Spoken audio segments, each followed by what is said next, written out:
Hello. Hello, let's take a seat. Let's take a seat. Let's get this meeting started. Sorry for the late start. It's a busy meeting. We have a lot of new members here today. Great to see all the new faces. Thank you guys all for coming out to this Democratic Club meeting on a beautiful winter day here in Michigan. Sun shining. You can't beat this. We're going to start off right away because we have a little time crunch with a very wonderful special treat we have today. We have Mallory McMorrow here to speak. Please give a round of applause to Mallory McMorrow.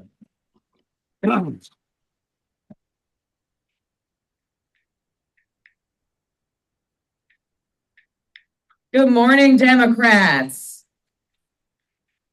How are we doing this morning?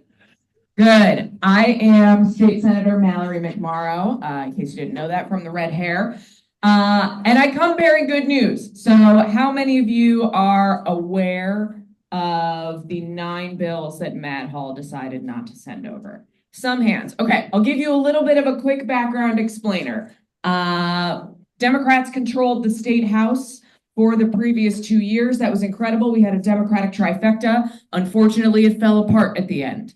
And there were 9 bills that the Senate had passed, that the House had passed, that the previous Speaker of the House, Joe Tate, did not send to the governor for her signature. Do not ask me why, I do not know. However, when power changed over, Matt Hall became the new Speaker of the House in Republican control, and he decided that he was going to hold on to these 9 bills and not send them to the governor for her signature. The only problem is the Constitution does not allow that. The Constitution of the state of Michigan states very clearly that the legislature shall present bills passed by the legislature to the governor, period. There is no question about what the authority is to do there. So it was very frustrating, and these 9 bills collectively do 3 things. Number 1, they ensure that teachers are able to afford their health coverage. It requires more of the employer to cover health insurance. And without these bills signed by the governor, teachers will be paying upwards of $6,000 more annually out of pocket for health insurance costs. Number 2, these bills allow corrections officers to participate in the Michigan State Police pension program. We have a massive shortage of corrections officers in this state. It is a very stressful job. It is a very dangerous job. We've had a huge issue recruiting and retaining great workers, and this is something that we could do to get more workers in the state. Number 3, the bills would prohibit, if you are, let's say, for example, receiving unemployment, you've lost your job, you're receiving UIA benefits. Right now, it is legal if you are in debt for your benefits to be taken from you if you are in debt. So these legislation would ensure that if you are receiving a state benefit, that benefit is protected from debt collection. So all of these bills, all great things, they are being held up by Matt Hall. In the Senate, we took him to court. So we sued him. We said, this is not your job. This is not your authority. And the Democratic majority in the Senate, which we still hold, Senate Majority Leader Winnie Brinks and all of us in the Senate signed on to this lawsuit, and we took his butt right to court. So he tried to defend it and he lost. I have good news. We won. The court ruled in our favor. They said that the Constitution says in no uncertain terms that these bills must be delivered. However, they did stop short at the court ordering the bills to be delivered. So I would expect that Matt Hall is going to go back and say, I still don't have to because the court ruled that I don't have to do it, and we might have to sue him again. So stay tuned for that. It's not a very normal state of affairs where one chamber is suing the other chamber, but as the Democratic backstop in the legislature now in Michigan, we are going to use every power that we have to make sure that our priorities get across the line, and especially to prevent any precedent from being set that when power changes over, you can just ignore the Constitution if you want to. I don't think that's anything that we should feel comfortable with. What else is going on? We've had a number of town halls. One thing that I have heard loud and clear is that people are just terrified right now. Something that I don't think a lot of people are aware of, I serve on the Appropriations Committee in the Senate. 42% of our state budget is federal dollars. And when we had the governor's budget presentation in appropriations to kick off the budget process every year, the governor comes before a joint committee of the Senate and House Appropriations Committees. She presents her budget. That starts the negotiation process for the year. And when the budget director presented the budget, one of our Republican colleagues raised his hand and said, will this finally be the year that we cut our addiction to federal dollars? As if those are not our tax dollars that go to the federal government that we rely on coming back. If they do not come back to Michigan, they're probably going to go somewhere else like Mississippi. So I made sure to make that point in committee that these are our dollars. This is not just a handout. This is not a free-for-all. This is not a grant program. If we were to lose 42% of our state budget, there is absolutely no way that we could make that up. Unlike the federal government, the state cannot carry a deficit. We can't go into debt. We are constitutionally required to pass balanced budgets. Just for an example on this, if the federal Department of Education goes away, we would lose approximately $2 billion that would come back into our school aid fund. Michigan's rainy day fund now has the highest level of funding it has ever had because our Democratic majority has been very thoughtful fiscal stewards and using some of our surplus dollars over the past few years to backfill the rainy day fund. The rainy day fund has $2.7 billion in it. If we were to lose just the Department of Education, that would almost wipe out the entire rainy day fund just to backfill the school aid fund for 1 year. And that doesn't include Medicare, Medicaid, housing, all of these things that we rely on federal dollars for. So my ask to you, there is some homework. If you are somebody who is directly impacted, please contact our office. We had a constituent reach out this week on the news that Medicare would no longer cover telehealth services. This is a constituent who does not have her own transportation, who cannot get to her appointments. And before she had access to telehealth, she just wasn't getting the care that she needed. We know that telehealth is not for every situation, but it does allow people to get access to care, and it does save money overall. So as these things are happening, if it directly impacts you, please reach out and tell us, because I can be a better advocate for you when I know in real human ways how this is impacting our district. That's all I have for today. I wanted to come and just give a quick update and share the good news from the court decision to let you know that we in the Senate are fighting and fighting hard. I will take a couple of quick questions, and then I am running from here over to Clausen for my next town hall with Representative Sharon McDonald. We are trying to do as many in-person events as possible because we know people are feeling all kinds of ways right now and want to come out and find connection and find help. So that's what we're here to do. So with that, a couple of questions. Yes. Exactly where the money goes. It comes from the people that are being taxed. It goes to who? The federal government, or does it go to the state? And then the state hands it over to the federal government? Sure. So I can follow up. There is a very lovely, incredibly detailed org chart that is very complicated that the House Fiscal Agency, it's one of our nonpartisan fiscal agencies, puts together that will show you in excruciating detail where every single dollar comes in from, where it goes, and how it goes into the budget.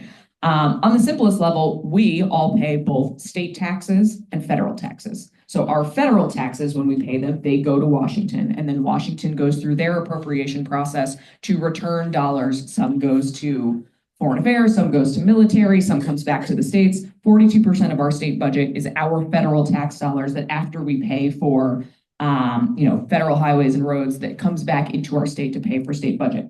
Our state taxes stay within our state.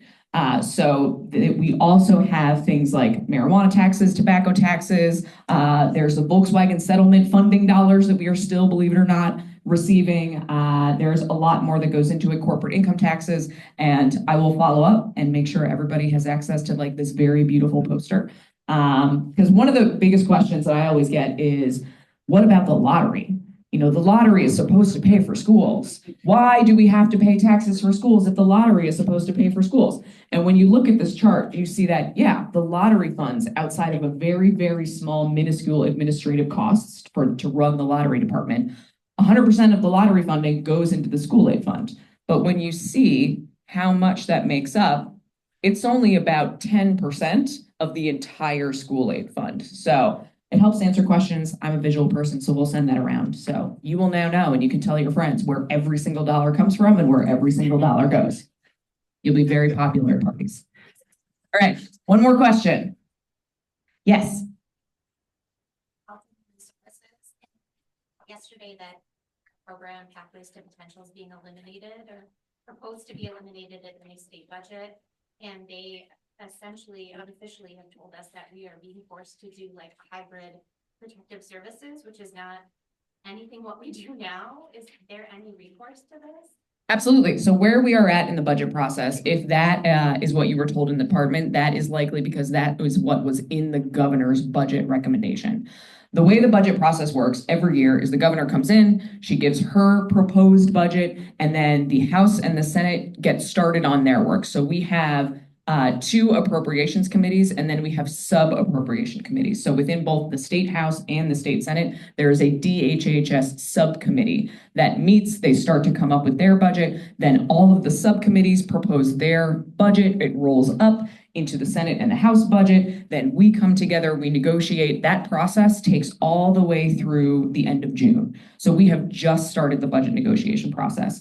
I think you sent a note, you let me know that you followed up with our office. We will make sure that you have the contact information for the DHHS budget chair, that's Sylvia Santana in the Senate, to flag that, because this is the time to start advocating to say what this program does, because just because it was in the governor's budget recommendation does not mean that is what's going to be in the final budget, but this is the time that negotiations begin between the two chambers.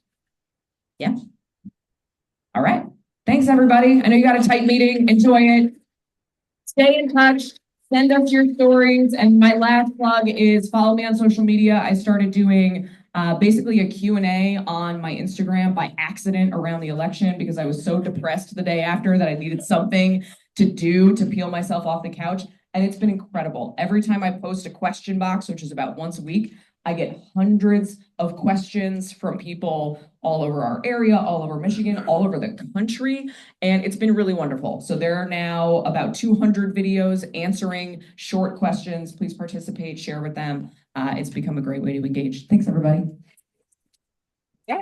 A big round of applause for our state senator. Thank you so much for joining us this morning. Really fantastic. Love it. Some real quick housekeeping right now. Officer introductions. Michael Tash is our president. He is at Haley Stevens Town Hall at OU today, so he could not make it. I am your vice chair, Carl Labach. Right there you have your secretary, Mike James, and Deb Olszewski. She cannot make it. She's our treasurer, but I'll give you a quick treasurer's report. Checking is $4,523.48. And our savings, we have $292.69. So housekeeping is all done. Let's move on to our guest speaker. We are very happy to be joined by Emme Zanotti. She's the Senior Director of Movement and Building of Political Affairs for Equality Michigan. So she's going to come here and tell us all about it. Let's give her one more.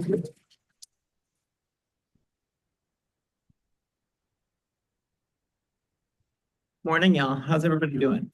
Yeah, I'm probably not going to have as much good news as the senator had. Okay. I think y'all probably knew that when you saw us on the list and know that we are Michigan's statewide LGBTQ political advocacy organization. So I thought, what we've been doing is kind of roadshow around the state, making sure folks who are community members, parents of community members, or connected to the community, invested in the community anyway, have an understanding of how the Trump administration's actions are impacting the community, and especially the transgender and gender nonconforming community. So I want to level set with y'all. Like, I know everyone in every room doesn't fully understand everything about the trans community. I show of hands, who knows a trans person? That's phenomenal, right? I don't think that would have been the case 10 years ago. And what we're going to talk about at the end here is how we're going to get back to making sure more people in society, whether in urban or rural areas, know a trans person, right? So here's the deal. On the first day of the president's administration, Inauguration Day, January 20th, by 7 or 8 o'clock, we started to see all of these awful executive orders roll in, which included rescinding a bunch of Biden-era executive orders that saved people's lives, right? I'm not going to use the names of the executive orders because I think they're dehumanizing, degrading, and disgusting. So we call this one the Day One Executive Order. And the Day One Executive Order was an anti-trans executive order that basically tried to redefine sex. And as I talk through this conversation with everybody, I'm going to do my best to highlight how anti-trans policies have intersectional impacts against all of you in this room, right? And so when they redefined sex, they did something very notable. They said sex is defined at conception, not birth, right? And we all laughed. I laughed, right? It still says it in my Blue Sky bio now. Like I was assigned female at conception because everyone's a female at conception, right? So LOL, haha, but wait, right? What they're trying to do is establish fetal personhood, right? Which is an anti-abortion position they're taking, right? And so not only are they attacking the trans community when they use these subtle language changes, they're coming for everyone else's rights too. But why did they redefine sex and try to define trans people out of existence? They did it because they wanted to legalize discrimination against the trans community. And we've seen this kind of trickle down throughout the country. The state of Iowa this week, actually yesterday, the governor signed a bill into law in the state of Iowa, and it rescinded gender identity from the state's civil rights protections. In Michigan, Senator McMorrow knows this well, just added sexual orientation, gender identity, and expression to our state's civil rights protections 2 years ago, right? When did Iowa, that's awesome, but when did, y'all know when Iowa added gender identity to their state civil rights laws? 2007. So trans people have had civil rights protections in the state for 18 years, right? No issues. So when we think progress is linear, I say no, every generation has to fight their damn battles, y'all. All right. And that's where we're at right now. What else did they do? They restricted trans people's ability to update their gender markers on passports. So they got rid of the non-binary designation. They said you can no longer update your gender marker. Now we've learned through talking with many concerned constituents who have been impacted by this across the state, and U.S. Senator Gary Peters, who's the ranking Democratic member on the Homeland Security Committee in the Senate, that they're actually reverting people's gender markers back. So if you're a trans woman like I am, when I go to apply, like when my passport expires and I apply for a new one, they will give me a male passport, right? There's a famous actress, her name's Hunter Schafer, who just went public about this. She has a male passport now. And here's how they've escalated this situation at this point. Marco Rubio, U.S. Secretary of State now, issued a new memo this week about how they're going to kind of monitor gender markers at borders. And they said anyone with a gender marker on their visa or passport when they're entering the country that is incongruent with their expression and the way they present themselves will be prioritized for secondary inspection upon entering the country, right? And we don't know what secondary inspection means, right? But like it could be as like elevated to like strip searches and things like that.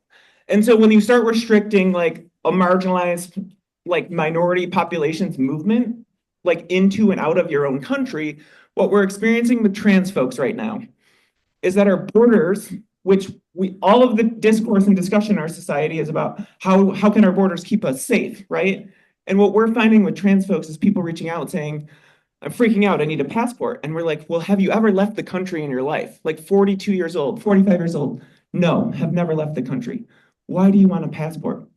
I don't feel safe here, right? I need to know if I can get out of here, right? So just imagine our borders, which we think of something that keep us safe, feeling like it's keeping you in, right? Feeling like prison walls, basically. And so that's kind of what we're starting to experience because of these executive orders. There are 7 plaintiffs in federal lawsuits across the country challenging this executive order and this part of it. So they did that. The Office of Personnel Management, which is basically the human resources department for the federal government, took all of their trans employees and changed their gender on file back to their sex assigned at birth, or as they call it, conception. They started to try to transfer trans women who were being held in federal custody to male prisons. I'm not going to go into like the grueling details of how that puts trans women in harm's way and what the policies are inside of a lot of federal prisons for what they do with trans women when they get there, but they're often not put in segregated facilities.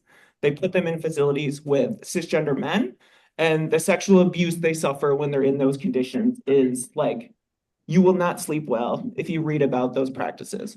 And so It also talks about, that also welcomes a conversation about our criminal justice system entirely and how inhumane it is sometimes. So I think, kind of walking through this, that was day one, right? That was the first day. We then later saw the trans-military ban come down. This was an escalation over what they did in 2016. During his first administration, they barred new people from entering the military who were transgender or gender nonconforming. The new executive order called for a review and implementation of not just barring new entrants, but discharging active duty military members. I encourage everyone to go read Commander Emily Schilling's story. She's a commander in the US Navy, I believe a Naval Academy graduate, has been in the service for over 12 years, is a senior ranking military member. And they have said, you are mentally ill now and you need to leave the military. And so the memo just came out 2 days ago that walked through that they're starting to implement that process already. And even though it's tied up in federal court, our Attorney General, Dana Nessel, signed on to an amicus brief with a number of other state attorneys general challenging that in federal court. But we haven't had a decision yet, and they're just moving forward with implementation here. Gender affirming care ban was an executive order they put in place for people under the age of 19. So not just under the age of 18, they tried to implement it for people under the age of 19. Let me start by saying this: gender affirming care is still safe and still legal in the state of Michigan, right? Federally, gender affirming care is still legal. There is no law federally that says gender affirming care is illegal. And that's because every major accredited health association in the country recognizes that it's like essential and life-saving, right? But what they're doing, and this has serious consequences for all of us and our Constitution, is Congress has the power of the purse, right? They're allocating dollars to states for programs like Medicare and Medicaid and hospital systems like the University of Michigan, like Corewell Health, right? Tons of federal dollars flowing to those institutions. And they are telling these institutions that if you continue to provide this care for young people, we will no longer give you your federal dollars, right? So they're trying to force compliance with their ideological agenda and their sort of this authoritarian regime approach. And so what we saw early after that executive order came out, Corewell Health, which is the largest healthcare system in our state, I think employs 60,000 employees, they did it kind of quietly, but they shut off certain access to gender affirming care for young people. We knew that because people started to reach out to us. And providers as well. Providers know this care saves lives, and they were freaking out inside of Corewell Health because they were scared for their patients and their families. We had a dad reach out. He's got a 16-year-old trans son, or was about to turn 16. And he's been waiting for 5 years now, like waiting for the day he could start testosterone and start to experience like male puberty, right? This kid has been hanging on edge for this. He had an appointment literally on his 16th birthday is when his pediatric endocrinologist told him he could start that care. Corewell canceled the appointment 2 days before this kid's 16th birthday, right? I always say it's easy for me as a 36-year-old now to forget how a 16-year-old views the world. Things like that mean everything to 16-year-olds. They can't always see past tomorrow. They can't always see into the future. Is it going to be all right? I mean, you get broken up with when you're 16 and it's the end of the world, right?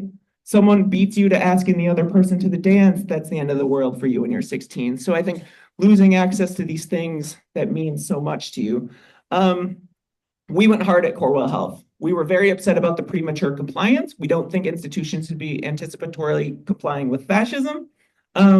We penned an open letter, a public letter with 45 other institutions across the state, including the ACLU of Michigan, including the NAACP State Conference, including the National Association of Social Workers of Michigan. And then our partners here took a big risk, which was Ferndale Pride, just across the border, right? And Ferndale Pride actually rejected Corewell Health's Pride Month sponsorship, which is very, very brave, right? And then the Attorney General also issued guidance that said, I get it, it's tough, right? The idea of losing your federal dollars unless you discriminate is a hard conversation. But she said, she basically said at the end of the day, you should seriously consider whether you're violating the Elliott Larson Civil Rights Act in the state of Michigan because you're providing care to some kids that you won't provide to other kids based on what their sex was assigned at birth. And then she went further in that letter to say, patients seeking certain kinds of healthcare should seek legal counsel. So that was the Attorney General, without legally saying something, putting Corewell Health on blast and saying, you probably have been violating people's civil rights protections for the last week. Corewell caved 2 days later. They said they're turning the care back on. I think it's a perfect example of how when the trans community is fighting for themselves, they're actually fighting for all of your constitutional rights, because it doesn't matter if it's the trans community, right? It matters that it's anybody. Like, where do we stop if the federal government can just decide which forms of healthcare they don't like based on their religious ideology, right? Is it reproductive healthcare next? Is it HIV testing and prevention after that? Is it multiple sclerosis, right? Like, where do you draw the line, and where does that start to feel like some of the really disgusting kind of eugenics types policies we've seen in world history before, right? And so I think is a perfect example of how I think right now, if y'all show up with trans kids and their families and trans people, like, I wouldn't even necessarily think of it as being a part of the LGBTQ rights movement. Like, I think you're fighting for the soul of our country, right? You're fighting for some really kind of foundational constitutional things.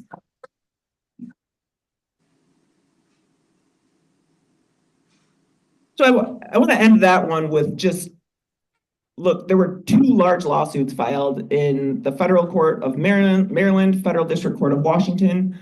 Both were successful at getting a nationwide temporary restraining order on the gender affirming care ban, so it is completely unenforceable at the moment, right? And so that's saving lives as we speak, and we're just gonna have to wait and see how all of this plays out. But we also saw they did the same thing with their anti-DE&I executive order, which didn't just relate to LGBTQ kids, but they did say, you know, unless you're, they mandated you have to bar trans kids from being able to participate in sports, from being able to use the bathroom associated with their gender identity. And they said, we won't give public school systems federal dollars unless they comply with this. And that also included kind of like, basically, they don't want real history to be taught. We think they don't want to teach slavery, right? They don't want to teach these things. Our state superintendent, Michael Rice,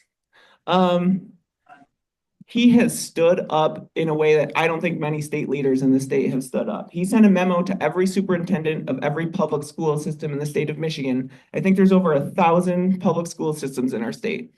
And he said, I should go back a step. He met with 9 LGBTQ young people from around the state, and he heard from them. And he asked them questions like, how do you feel right now? And these kids were just like, I'm terrified, right? Like, I don't want to leave my house.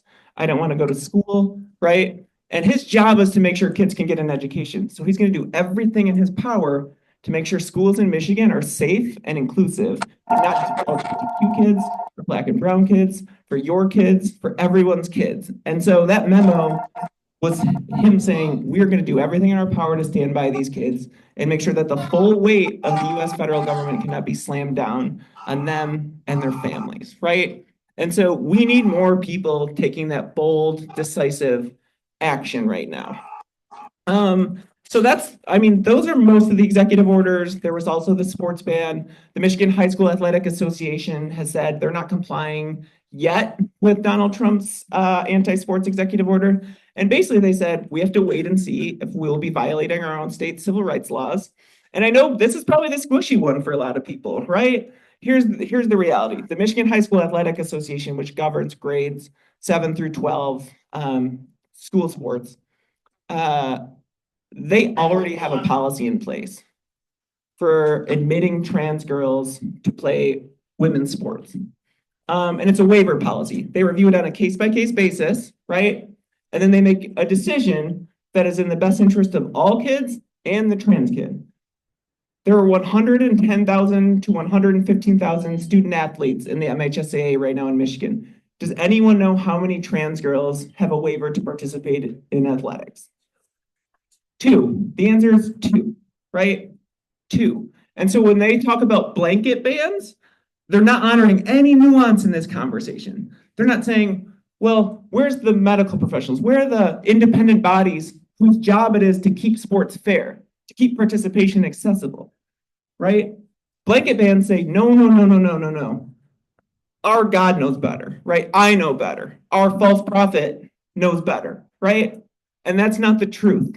So We're going to keep fighting back. Our partners, national partners, encourage you to follow the ACLU of Michigan, ACLU National. Lambda Legal is a phenomenal national organization to follow. They've been filing lawsuits all over the country. Like, our lawyers are working really hard, but at the end of the day, I'm not an attorney, and my job here in Michigan is to make sure our people have a say in all of this. And so we're in fighting back mode.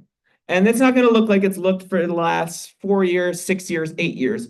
We're no longer just an organization that shows up in an election year, knocks on your door, sends you 100,000 text messages, a bunch of mail, bunch of phone calls, and says we need you to vote. We'll still be doing that. So you can look for our text messages, right? But I think we have to get back, the community has to get back to building community.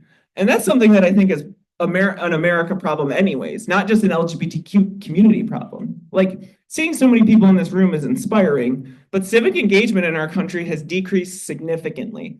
And I expect my community to rebuild the backbone of civic engagement here in the state of Michigan, right? We have started regional organizing kickoffs across the state in different regions.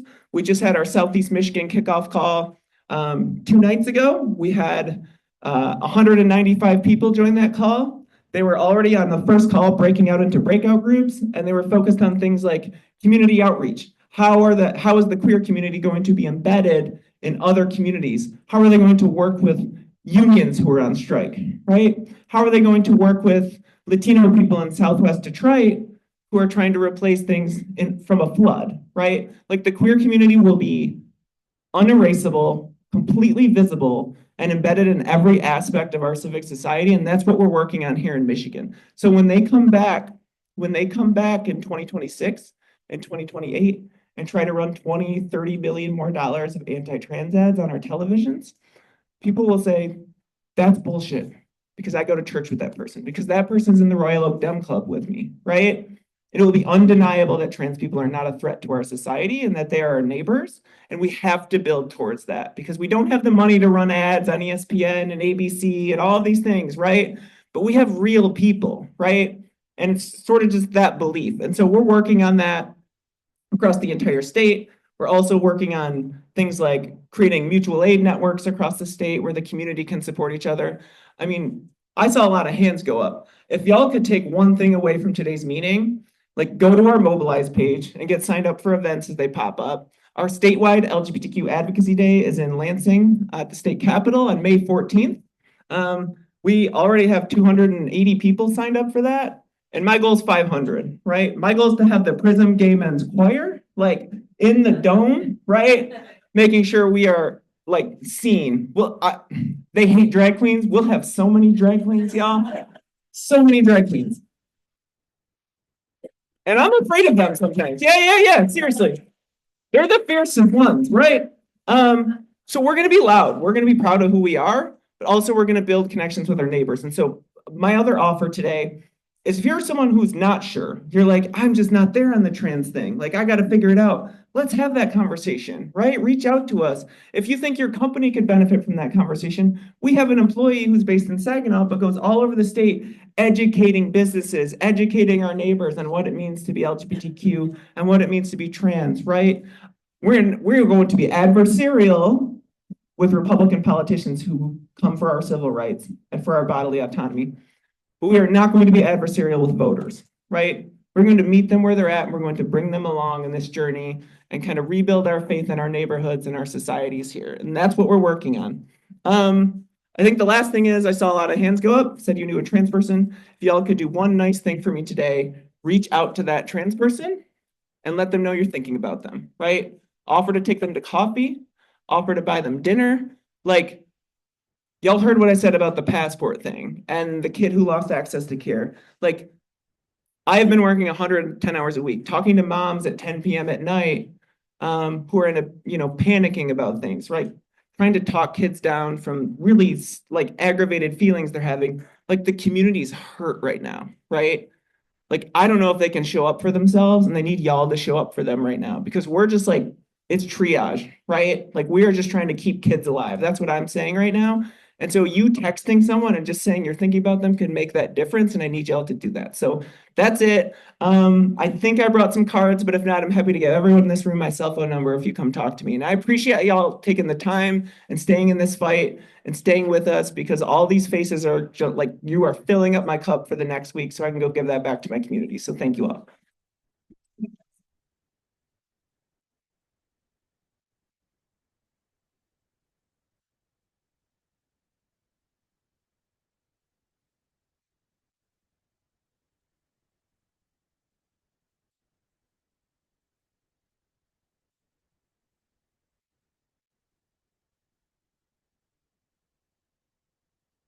Wow, touching. So she gave you guys homework, didn't she? So now Mallory's giving you guys homework. Now she's giving you homework. You guys got some work to do. All right, let's get into our next order of business is precinct delegate report. Can I have William up here? Yes. Please welcome William. Thank you. Wow, such a huge crowd. It's wonderful to see everybody this morning. Louder. Okay. My name is William Asher. I'm the precinct delegate liaison for the Royal Oak Area Democratic Club. And my job basically is to coordinate precinct delegates.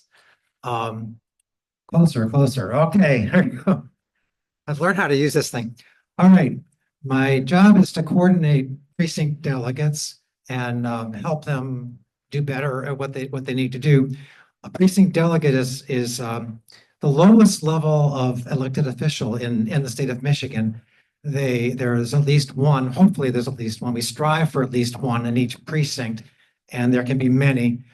The object is to connect with your neighbors, to educate them about democratic politics and politicians, and to encourage them to turn out so that we can win.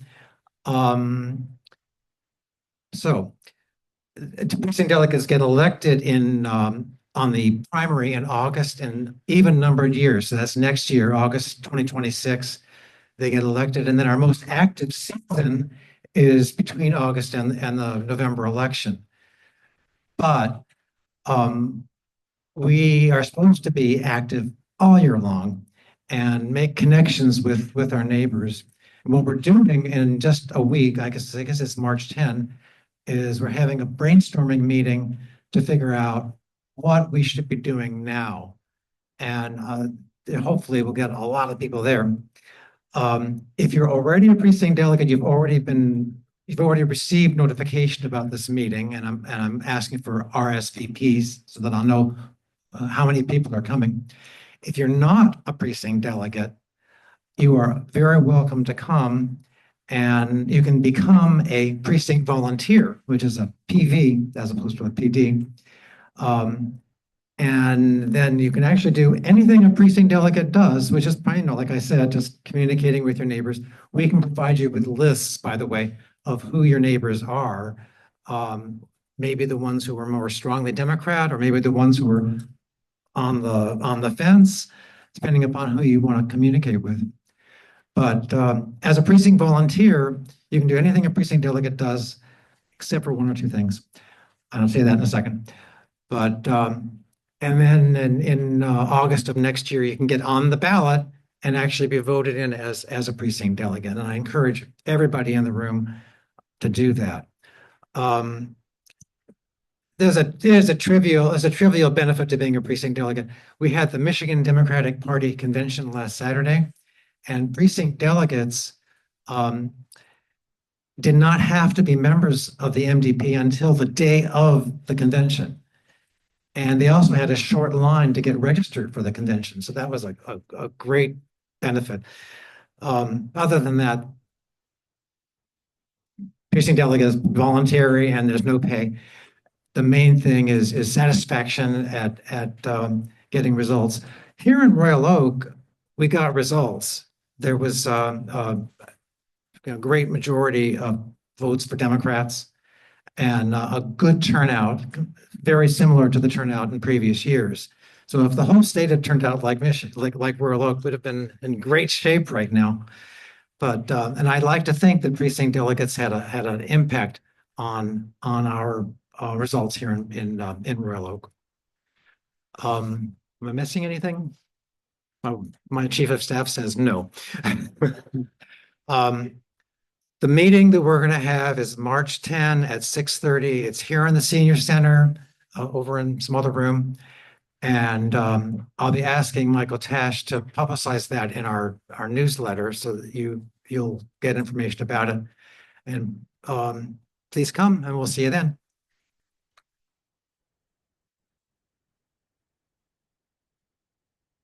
Up to you. Oh, wait. You didn't, oh, you weren't ready for me anyway? I'm all done. No, I wasn't done. I forgot.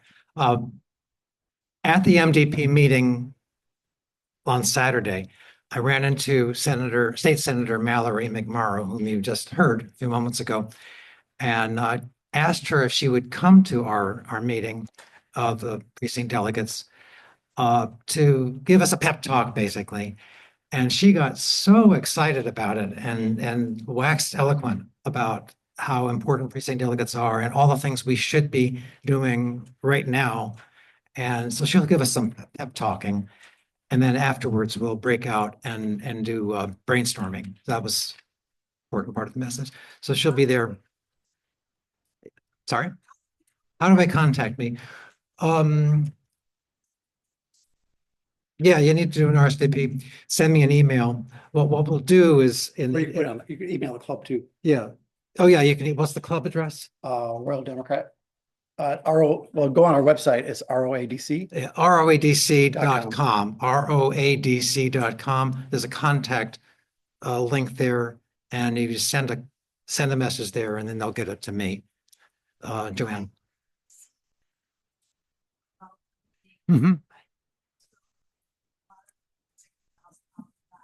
Yeah, and in fact, you responded and said you'd be there. Yeah, so I'd like to get responses so I know how many people to expect, and especially how many cookies or cake servings to bring. That's awesome. Thank you, William. Thank you very much.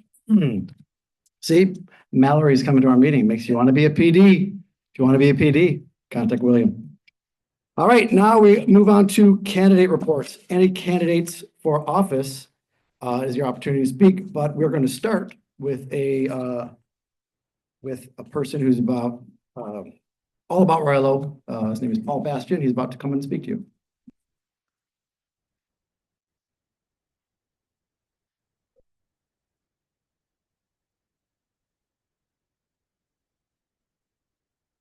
Morning. Applause before I've even said anything. That's unprecedented. So hello, my name is Paul Bastian, and I am officially announcing today my candidacy for City Commission in Royal Oak. The first question that I typically get is, why do you want to run? And I was speaking with Kyle DeBuck a couple months ago about this. That was the first thing he asked. I looked him dead in the eye and said, quite frankly, I'm not getting enough verbal and physical or verbal and psychological abuse in my life. And I figured that becoming a part of municipal government might not be a bad way to fill that gap. So I'm a lifelong Royal Oak resident. I have lived here my entire life, minus a few years where I lived out of state, chasing some dreams, but I always found my way back to Royal Oak. I've been educated here. I went to Shrine. I went to Dondero. I was a commuter to Oakland University as well.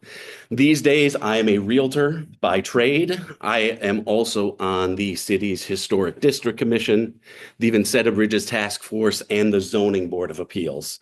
So as far as my platform, I have three main planks: housing, business, and health and wellness. So as far as housing, my first priority is to preserve the character of Royal Oak's neighborhoods. I know that some people on the other side of our fence tend to talk about the differences of semantics as far as one family residential and neighborhood residential. I'm a realtor. These terms are synonymous with each other. We just need to hammer that point home a little bit louder. Some folks have been very vocal about this. I think that we can hammer this point home. I definitely want to follow some of the guidance of the proposed master plan draft. There are definitely ways to create opportunity for sensible development, for attainable and affordable single family and multiple family dwellings here that would increase the city's population, increase our tax revenues. Property value is a big thing in this city. If we were to not find ways to welcome new residents to the city, that decreases our opportunity to preserve the city services that we have, and nobody wants to see their property tax values raised. It would spread this out across a larger population. Of course, I also, being the youngest child of 11, have a senior parent, and I would like to absolutely support the needs of Royal Oak seniors who want to stay in the city, but perhaps their homes are not meeting their current needs. Find ways to stay in the city through new developments that perhaps are senior directed or senior friendly, and perhaps finding ways to help people stay in their homes.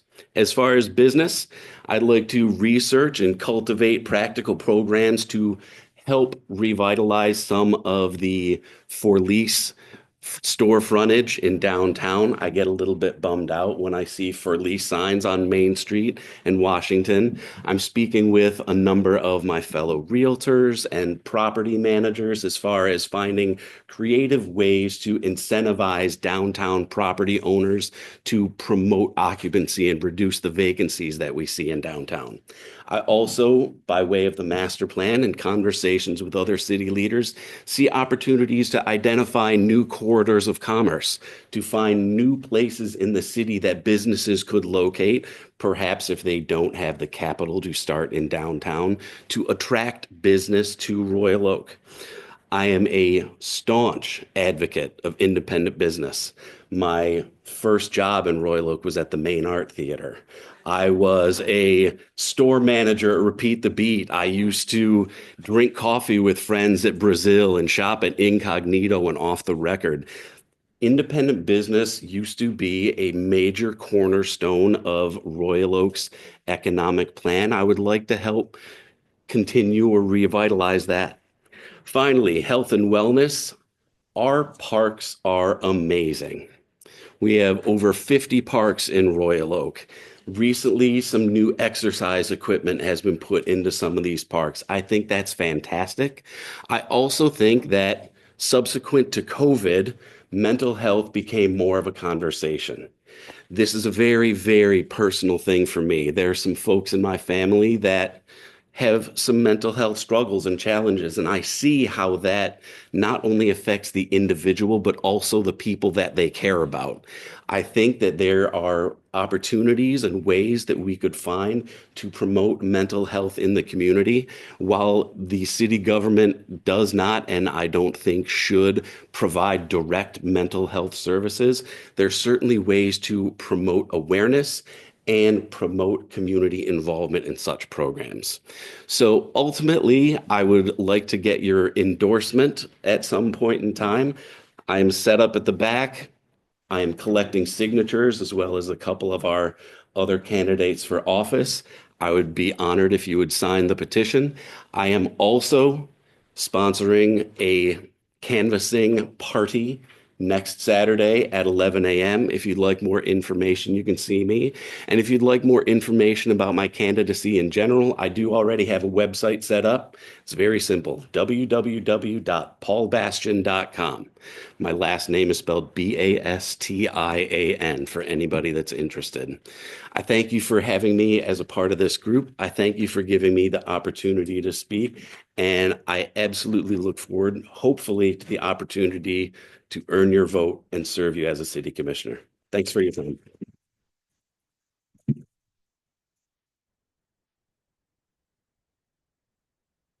Thank you, Paul. Next up, we have Woody, who's also running for city commission.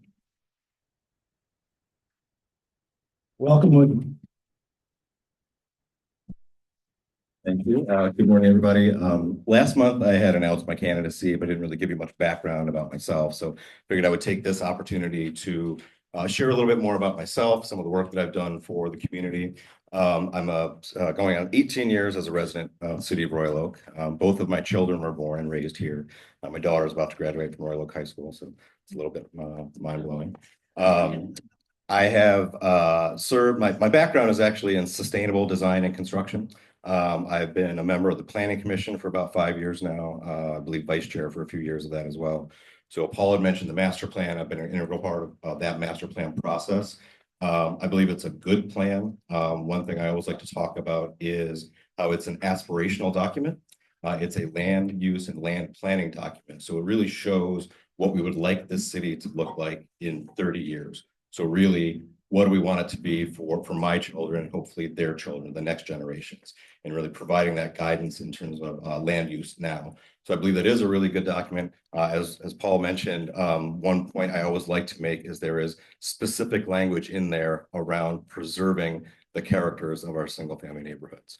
There is nothing in there that is getting rid of single family neighborhoods. So there's a lot of misinformation out there. That's a point I always like to make sure people realize. I've also, I serve as the current chair of the Environmental Advisory Board. Been on that board for about 5 years now as well. I believe vice chair for a couple of those years as well. Some of the work we've done on that board that I wanted to highlight over the past couple of years, I think most prominently now is getting a fugitive dust ordinance passed. Now, in real words, what that means is our residential projects or residential houses that get taken down, we previously didn't have great language to make sure that the impacts of that tear down were mitigated for the immediate neighbors and the immediate community. So our board was integral and successful in passing a fugitive dust ordinance that we now have in place. So if you do see a home being taken down, hopefully you'll see a sign on the fence that has the Environmental Advisory Board's logo on it, but talks about the fugitive dust ordinance and what's being done to help protect the neighbors around that project. We also are one of the few boards that has 2 high schoolers, so student members of our board. And previously, they did not have the ability to vote on any motions on that board, which through discussion, we sort of realized was a bit unfair because these young people that are taking their time to be a part of this board, their opinions were very valued in all of our discussions and conversations. So for them to not be able to vote seemed like a bit of an injustice. So we were able to change some of the city ordinances so that any students on any boards in the city also have the ability to vote on motions on those boards. After all, our youth are our future, so they should have just as much say in what's happening about their future and our future. As part of the Environmental Advisory Board, this year we are taking on a few, I would say, worthwhile causes. We are looking at developing a guideline to have a sustainable events guideline to help make events in the city, and we all know there's quite a few, a little bit better than what they currently are from a sustainability perspective. The city hosts a lot of events. Obviously, there's a lot of third-party events, and so we're working on some guidelines to help them do it a little bit more sustainably.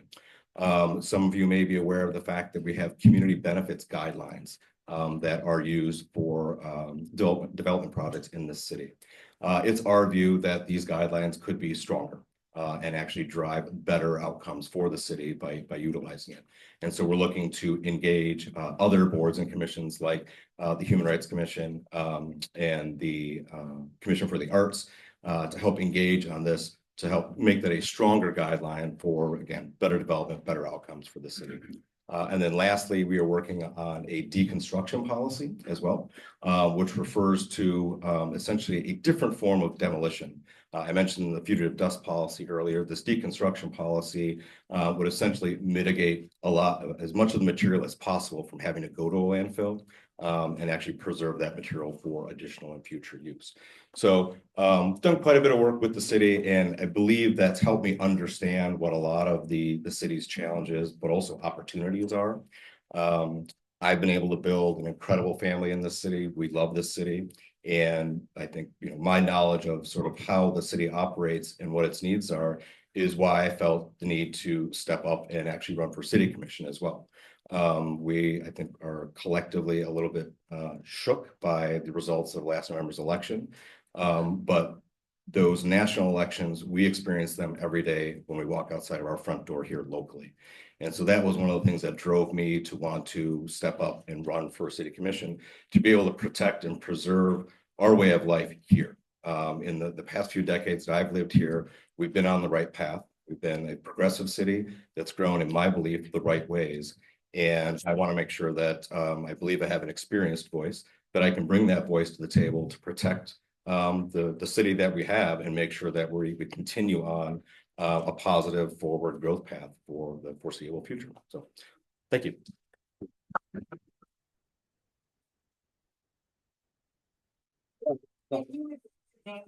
Sure. Sorry. Woody Gantina. Yep. In the hat.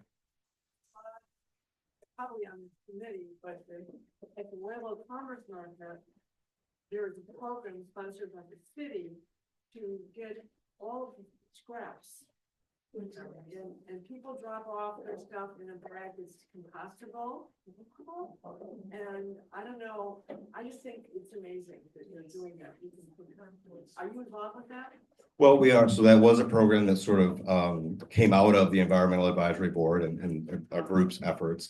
Thank you for mentioning that. I'm glad that you're able to take part in it. It is a great program.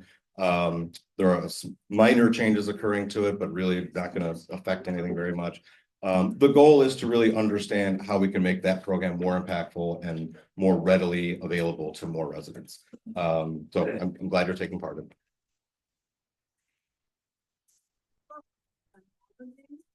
Where it's all for the bees. And there's pollinator stuff, and it's a beautiful park for walking, and I see lots of people on the park. They're very happy about it. I can't believe we're all did that. So I'm going to actually give a shout out to the student members of our board that I'd mentioned. You guys have maybe have heard the term bee teens or bee tweens before. Those are actually younger members of our board that really spearheaded the pollinator efforts. So a lot of the pollinator stuff you see around county. I'd like to follow up on the composting praise. It was praiseworthy until today. I've dropped off my compost this morning on my way here. There were unattended cans. The education aspect is gone. The cans were full of plastic bags. And that's not acceptable. The compost is going to be wasted if it's contaminated, and that needs to be controlled.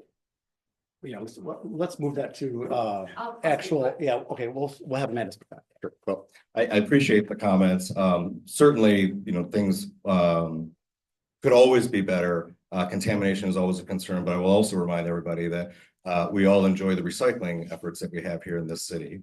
And I know from just being a sustainability person for a long time, contamination in recycling was always a major concern, especially when we went to commingled recycling many years ago.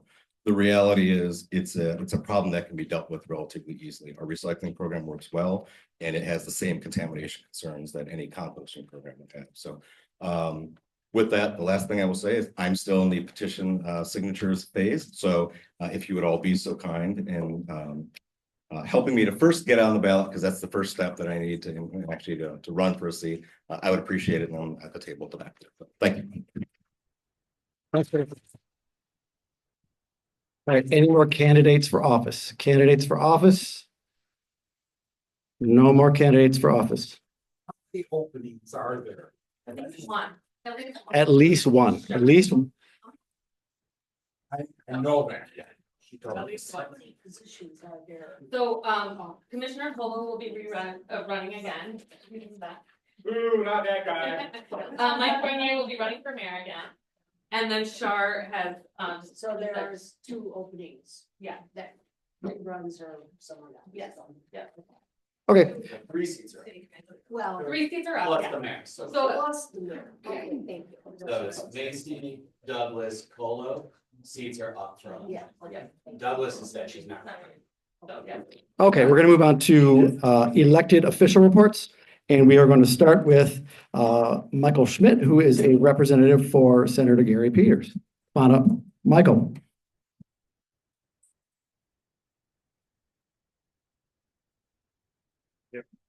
for joining. Good morning, everyone. As said, my name is Michael Schmid. I'm actually Senator Peters' regional director here in Oakland County.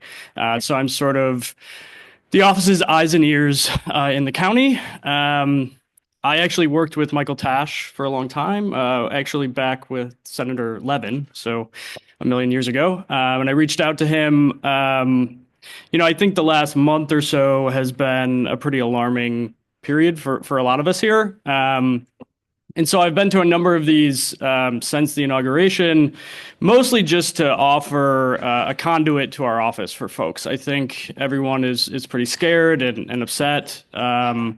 And so I don't have a lot to communicate to you, but I wanted to give the opportunity for folks to ask questions of me, to pass along, your thoughts and feelings to our office.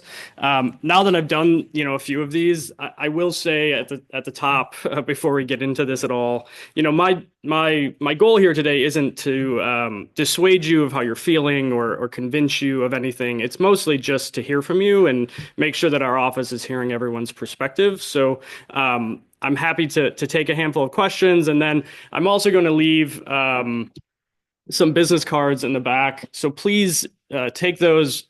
Please think of me as a resource, as we navigate these next months and years. So I'll jump into this here. We'll go right there. Sure. Okay. Sure. But just briefly, the USAID thing, in my opinion, is just simply an attempt to remove you from the senator, remove you from the budget process, from the purse, basically take Congress out to control the person, the president. That's simply what it is, I think. And so the courts right now are backing the senators up and the Congress people up, saying, "Oh no, the president can't do that. Clearly in the Constitution, you can't do that. It's not right." And that you'll get all kinds of rulings. You could hold congressional conferences and you bring in people from the White House so you feel commonly to give out answers to questions. But I think fundamentally you need to protect your power of the purse. You may have to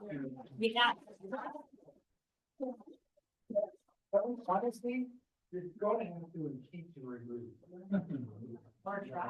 Otherwise, and I know you don't have the full say. There are a few Republicans and saw them on television last night after the White House thing who are uncomfortable. You need to get them to vote with you, impeach and remove. The president's, if you lose the power of the purse, it is gone forever. You're out of the job.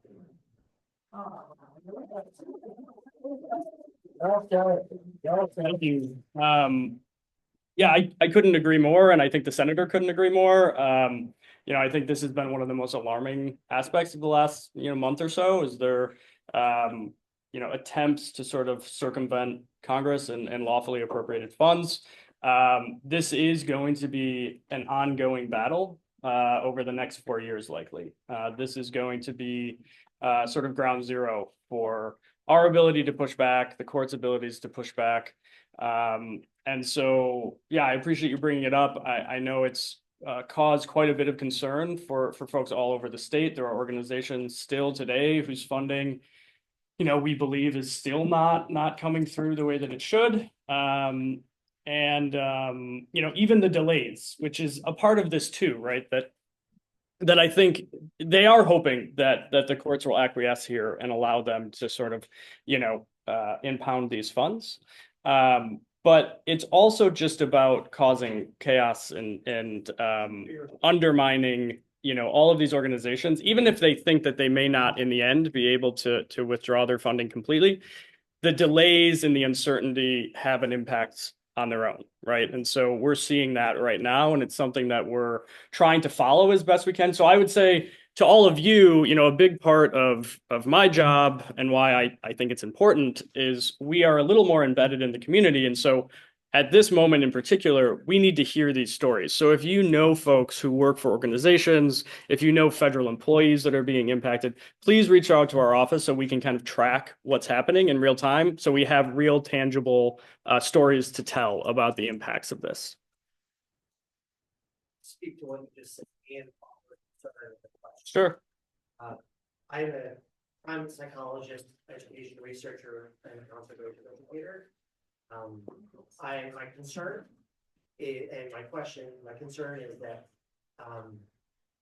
not only are my colleagues losing their jobs, people who do hard science, not anything that should be under fire. Sure. Colleagues at NOAA, colleagues, series colleagues in the US Forestry Service, people doing the jobs that there should be nothing political about it.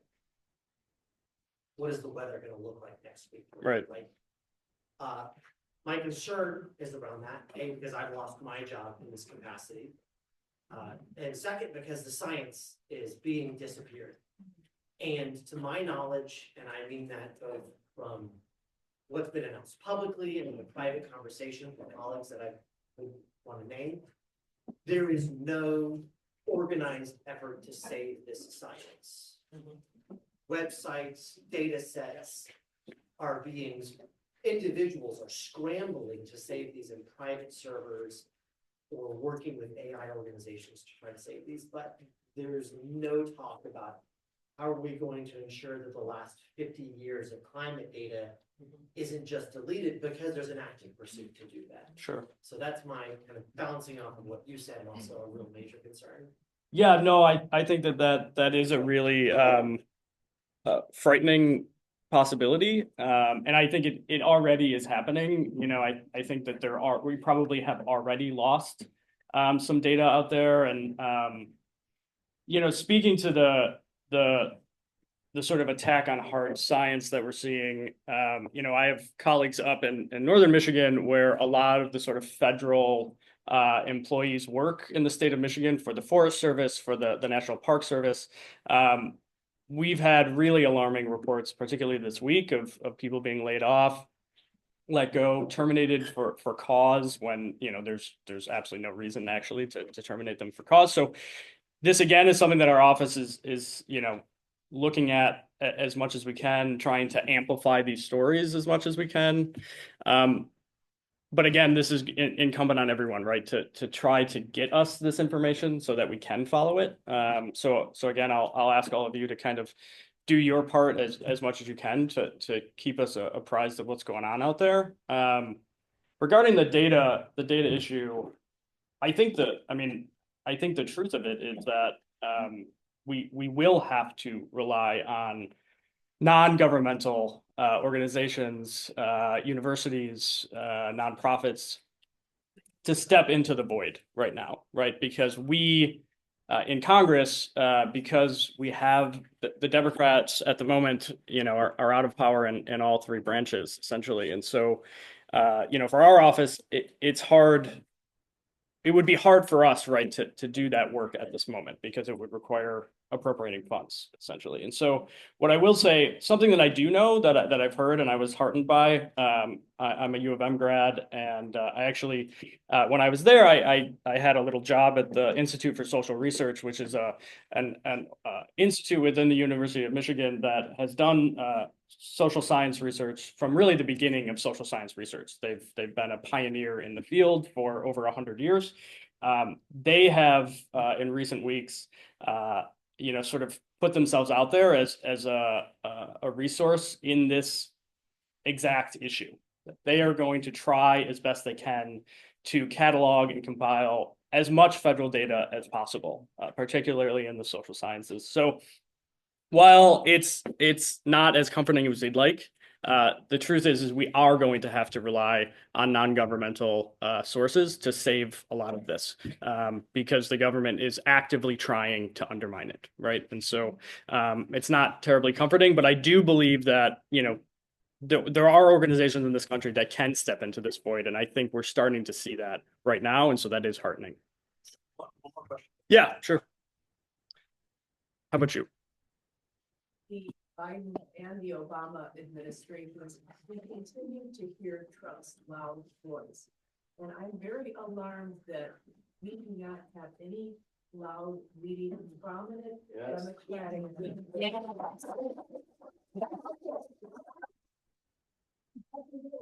We will be hearing from the opposition. We need an opposition leaders. we need to have our voices elevated because the people in this country are outraged and frightened, but we're not hearing that. Where's the outlet? Not yours, give us our power back.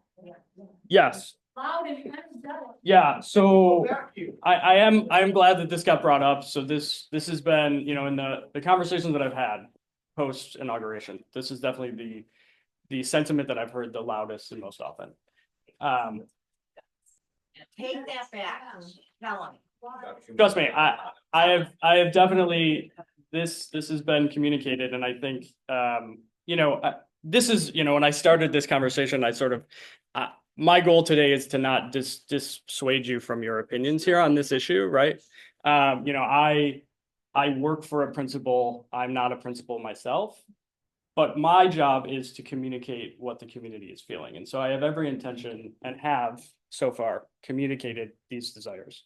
The one, you know, thing that I will say, and I do think this is important for folks to sort of ponder, I suppose, right? Because we are at a sort of systemic disadvantage in the communication space because of the nature of the Republican Party at the moment and their sort of coalescence around the president. He has an unusual ability to marshal attention. And so the Democratic Party, we will never have an equivalent, right? Because of our... Obama and said, why can't you and Clinton Sure. and Bush get together and be the loud voice that we need to champion while we all sit there and lay down and sleep? Our democratic system of government is being destroyed, as we all know. Yeah. We're not screaming. And the Yeah. world is watching. No, and that's where, you know, I knew, I sort of figured that this sentiment would be communicated today, and I have no, you know, pushback on that. I you know, frankly would agree. There needs to be more communication from the top of the Democratic Party. We look at this backwards a little bit here. We do look at this back, and I apologize, we do look at this backwards. We are the force, you are the representative. So we need to push you hard, day in, day out. Absolutely. We need to be the weight behind you, and then you are the voice, but we lead you, you don't Sure. lead us. So we Yeah. need to lead you to the path to protecting democracy. Yeah. It is us, everybody in this room, it's not him, it's us. We need to push him. We need to lead him. And he will be our voice. No, but I do think that this is a key point, and I'll leave it here. I don't want to take up your entire time, but I do think it is a critical notion what you're saying, right? That your elected leaders will be as brave as you are, right? And so that is the moment that we're in right now. Well, that at least that is a critical component, right? And this is a marathon, not a sprint. And I think everyone has been so alarmed over the last few weeks. And so it's felt like it is an emergency, but the reality of this, given the nature of it, and I do think that this is critical for everyone in this room to know that this, while is an emergency, we will not be able to put it out over the next several weeks or months. We are in this for the long haul. And so everyone needs to sort of approach it with that understanding that it is both an emergency and both something that will take a lot of years, probably more than the 4 years that the president will be in office, to make this, to roll back what is being done. Maybe around to take questions afterwards. So I'm actually going to try to go to the town hall that's going on. So, but I'm happy to come back. I live in Ferndale. I am, you know, the senator's representative in Oakland County. So I'm happy to come back and take more questions to talk through this as things go. So yeah, please think of me as a resource. If, like I said, I'm going to leave cards, so take them, reach out to me. I'm here to. We've been here before. So in Ferndale, and this is Royal Oak, Yeah. why have you never been, why has Peters never felt you needed to send you out before? So I mean, he's the biggest running for re-election. Right. So actually, look, being here today actually has to be outside of my official duty. So I work for the senator in his official capacity in Washington, D.C. So because this is a political meeting, I actually can't be here on behalf of my office. I'm here just to be here. Well, then why and can't so you ever send anybody to our Has Peters ever had anybody ever win? When was the last time? When he was elected? It's been a long time. Election time? Sure. It's not a lack of trying. Come see us in the election. He's a busy senator. Yeah, so He lives just out. Yes, so the reason I think that you all in this capacity maybe don't see a lot of folks from our office is the reason that I just explained. We all are not political appointees. We work for the federal government. I work for the US Senate directly. And so senators don't have political employees when they're in office. They have government employees, right? So the reason that we're not at political events a lot is because we actually can't be. And the reason that I'm here today and the reason that I've done a number of these outside of my normal job duties is because we are in a very unusual moment. And so I think it's important that our office is in these spaces where people are congregating to speak and to manage what's going on. So while I'm sure that that's not doesn't make you feel better, that is the reality of it, right? And so, yeah, and in terms of why hasn't the senator himself been here, the only thing I'll say is the senator does represent, the entire state of Michigan. There are, a number of million people that he represents, and so it is down the street. right. But it's also, I think the senator, he tries not to give too much preferential treatment to Southeast Michigan because he. Well, yeah, I'm happy to pass that along and see if maybe we can get the senator out here. But in the meantime, I do want you all to think of me as a resource. I will leave my cards. I'll try to get back here as much as I can, even outside of my sort of official duties. So thank you. Thank you so much. I'm sorry, guys. I mean, I know we could all ask 1,000 questions, but we do gotta get our meeting along because we all have other things we need to get done. Next up is State Rep Natalie Price.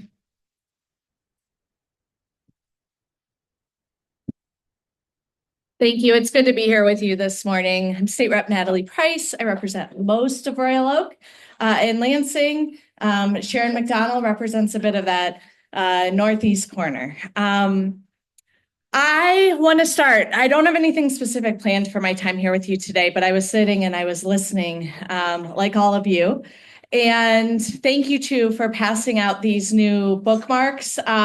These are the community conversations and virtual town halls that I will be doing from my office. This is that stateside regular interaction with constituents and updates that will be available sort of live. So obviously the community conversations are in person. I'm doing those with special guests. So I'm sorry I did not get this to you before that the first one that we had a couple days ago, that was in Birmingham with Mallory McMorrow as my special guest.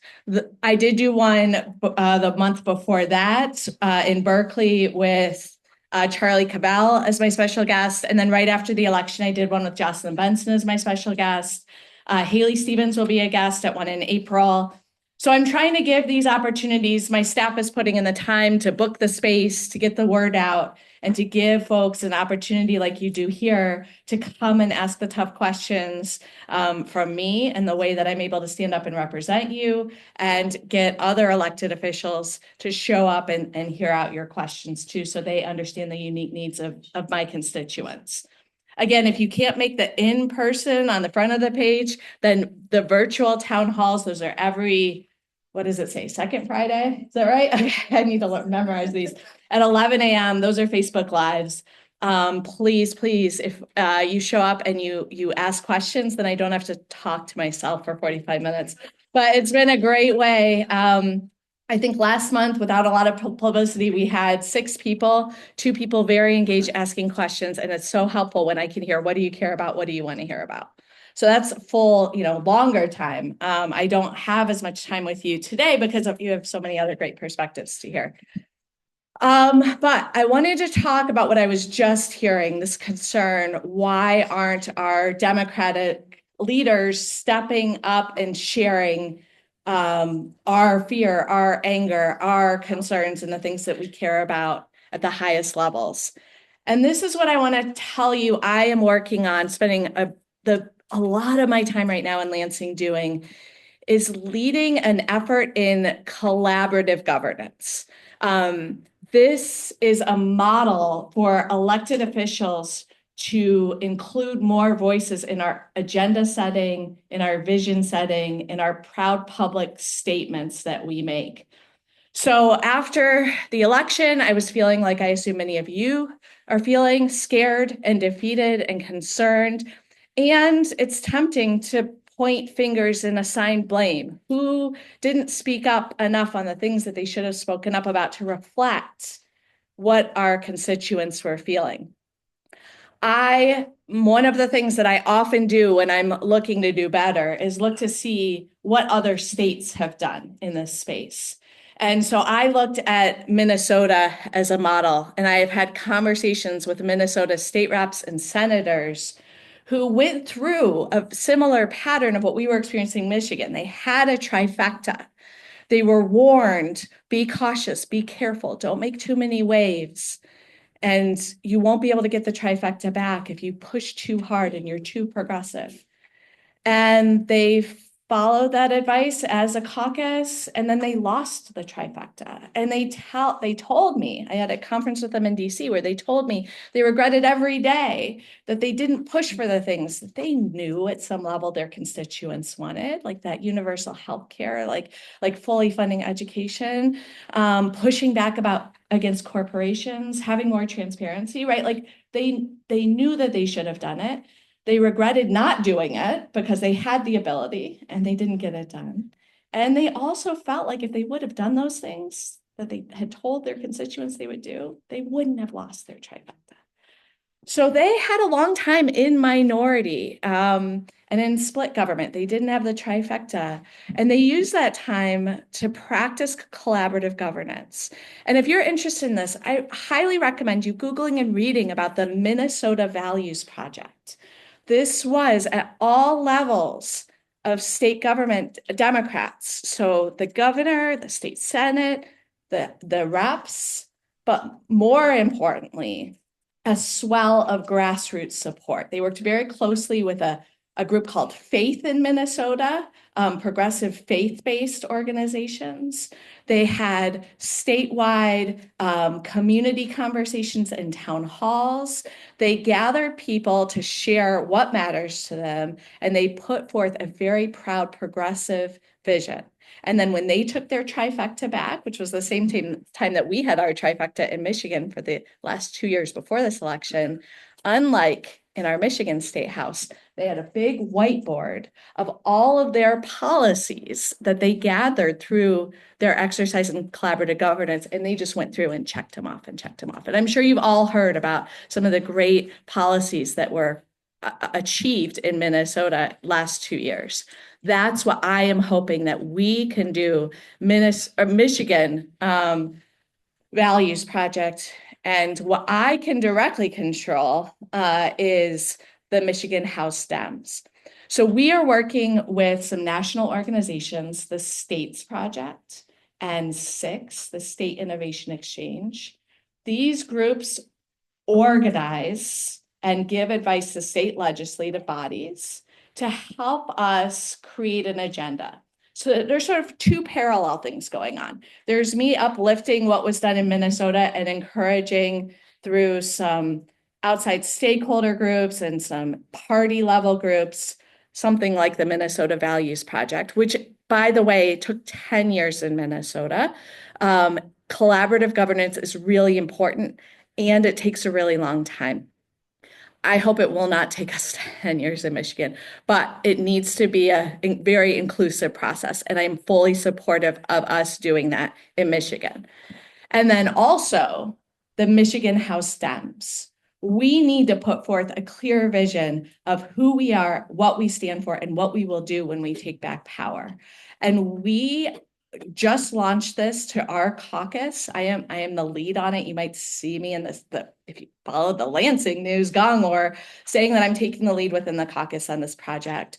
So setting up multimodal ways of our caucus members, all of the Democratic state representatives to collaborate through surveys, through in-person discussions, having tough conversations about who we are and what we stand for, with our goal of being able to publicly announce that on International Workers' Day, May 1st. We are aiming to have some buckets, some pillars of policies at that point. And then you will hear us reaching out to our communities, our groups, trying to engage everybody to define within that policy level packages. If we say we care about public education, healthcare, climate, what will we do to show that we're going to be representing our constituents in this area? So that is taking up a lot of my time and attention right now in Lansing. I think it's so crucial and key to everything that we do. And that's why I'm putting my focus in there. But otherwise, legislative updates, I will tell you too, this week kicks off the appropriations, the budget season. I think Mallory, I talked to her a little bit on her way out and she mentioned that as well. I am on the public health subcommittee for appropriations. So I'm looking forward to our first meeting this week. I'm the minority vice chair, so being the voice of my caucus in that committee, very important to me. And then I'm going to be serving on the EGLE, Environmental Great Lakes and Energy Committee that we're also looking forward to that meeting this week to be working on our budget. We'll put forth the budget proposal from the House. Mallory and Appropriations and the senators will put forth their budget, and then we'll be in a long pattern of negotiations for the governor, the House, and the Senate to be negotiating a budget. So that's also taking up a lot of my time and energy right now in Lansing. Do I have time to take a few questions? Yes. Yeah. Hello.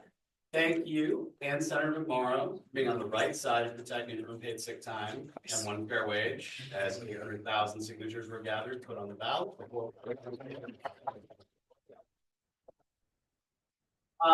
But speaking of standing up for our values, what can our club do to hold those Democrats accountable who conspired with the Republicans in the chamber and the Restaurant Association and Small Business Association to roll back those benefits that were right about to go into effect for our workers? Yeah.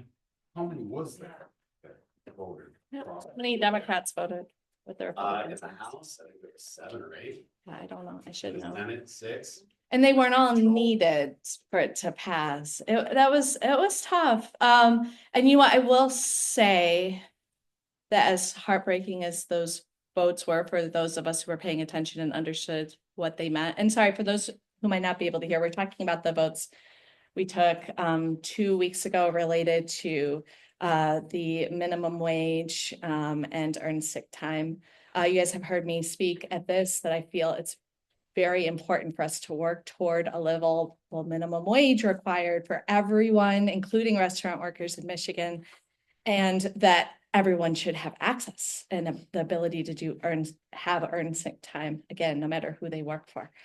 So I was incredibly disappointed in the results, and I voted no on both of the proposals that made changes to what could have been on the ballot for voters to decide that these were our values. What I will say is I don't think this will be our last chance in Michigan to fight for this. My greatest hope that came out of this is that our Michigan Supreme Court did rule that we cannot adopt and amend a ballot initiative.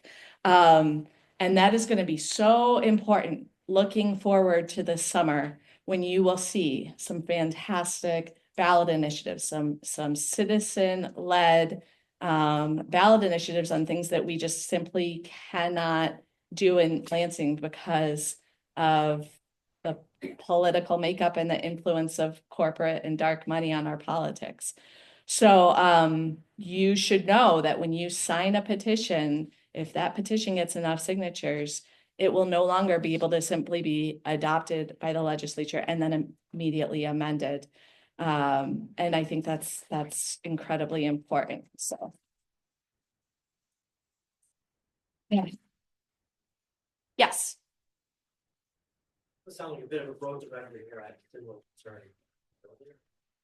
As you know, in February, significant number of employees of the U.S. Forest Service and National Park Service were laid off, fired, terminated, whatever you would say.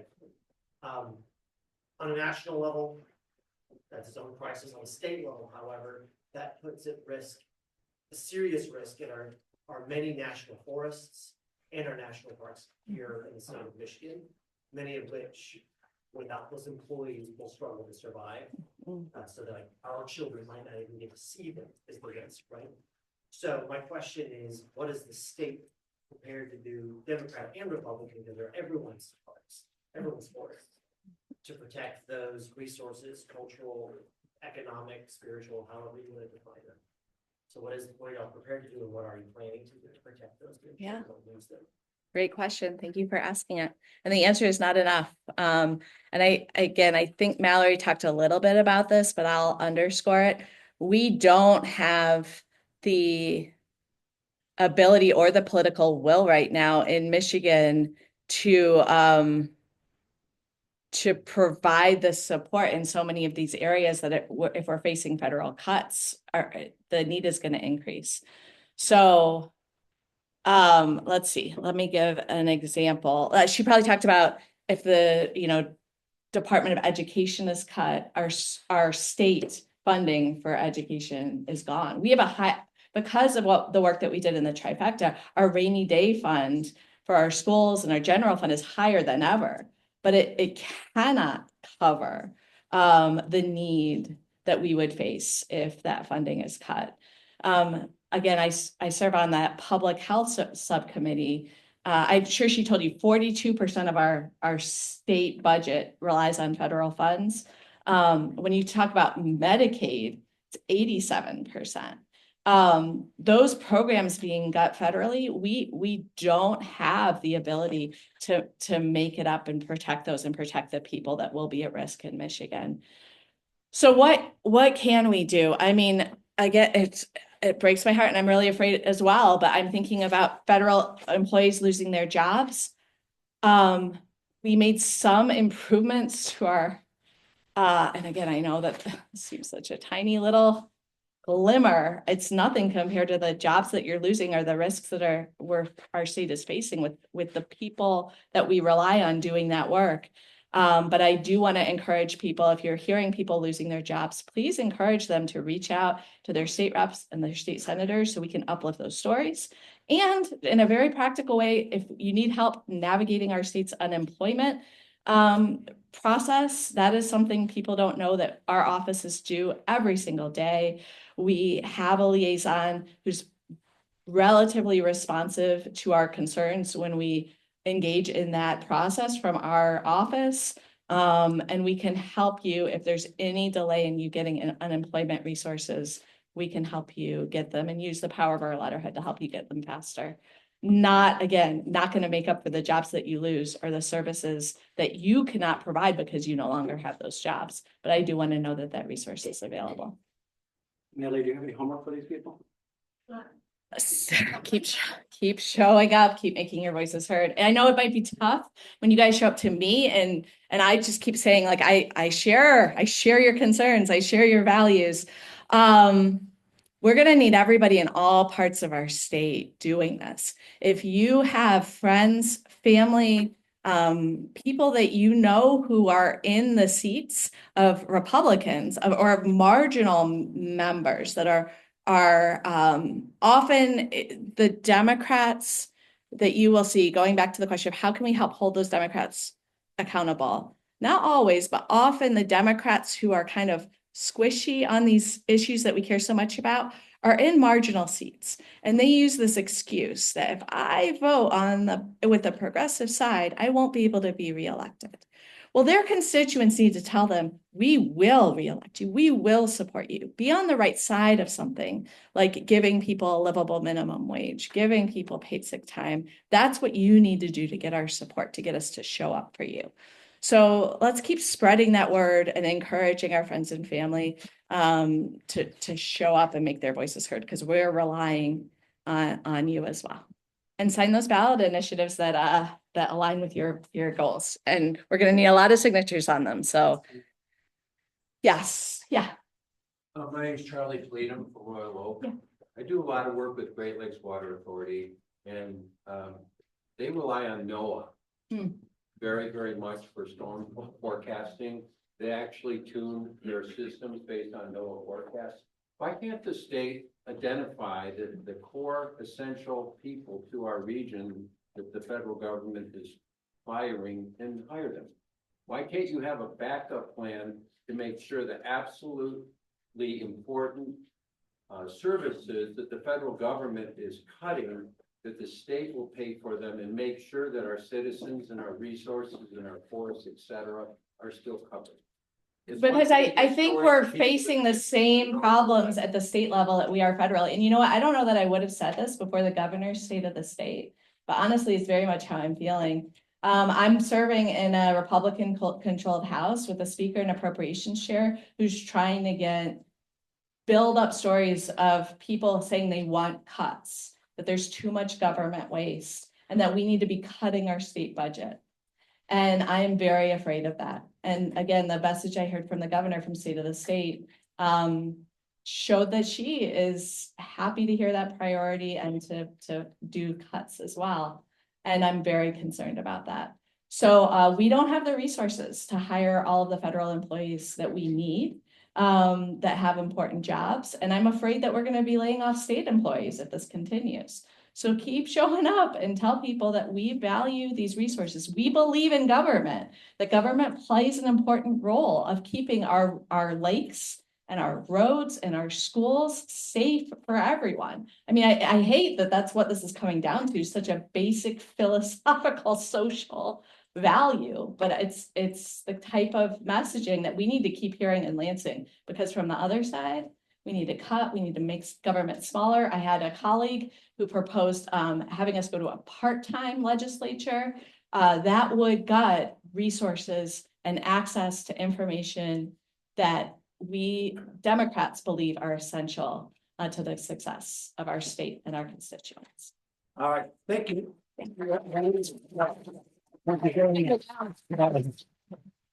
Sorry, guys, we have like an hour of meeting to fit in the next 16 minutes. City Commission. Amanda Herzog. Good morning, guys. So the world, this meeting has felt very heavy.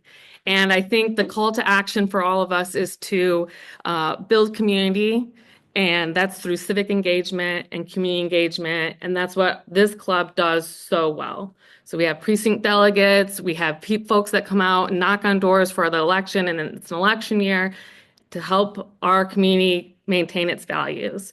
And then the club also has a lot of events through like bar night and trivia night. And those are the times that we're being light and holding our values and coming together in different ways. So I think that this club is such a value to our city because we uphold those values. One way that you can also continue to support is the Royal Oak Human Rights Committee has a survey out, and they're looking for feedback on how to make our city more inclusive for the future. And that can be found on the website, but I'll also make sure that it's sent out with the club's materials. I want to speak to a couple of things that have come up over the past couple of meetings. Let me talk about the composting program.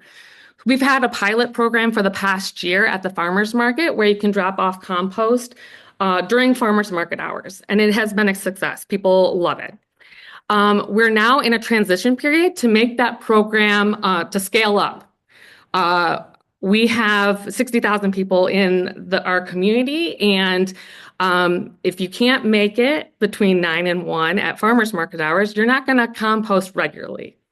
So we are looking to make it more accessible to all of the residents. Our city manager has come from Ferndale. Ferndale has 20,000 people. They have 6 sites that are unmanned 24/7 throughout their city. And so we are looking to do something similar in that regard, but it's going to be a transition period. So right now, the containers are at the farmers market. They're being unmanned.